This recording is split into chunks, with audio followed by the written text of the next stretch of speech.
কথায় আছে যে কারোর উপর যদি কুদৃষ্টি পড়ে তাহলে তার বিনাশ কেউ আটকাতে পারে না। এই যে কুদৃষ্টি, এর উপাচারও আমাদের কাছে রয়েছে। যখন আমরা বাড়ি নির্মাণ করি তখন একটা কালো মুখোশ লাগাই, যাকে রক্ষা কবচ মনে করা হয় কুদৃষ্টি থেকে বাঁচার জন্য। যখনই কোনো বাচ্চা বাইরে যায় তখন তার মাথায় আমরা একটা কাজলের টিপ পরিয়ে দিই কুদৃষ্টি থেকে বাঁচার জন্য।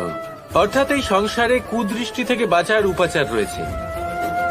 উপাচার যদি কিছু না থেকে থাকে তাহলে তা হলো দৃষ্টিভঙ্গি।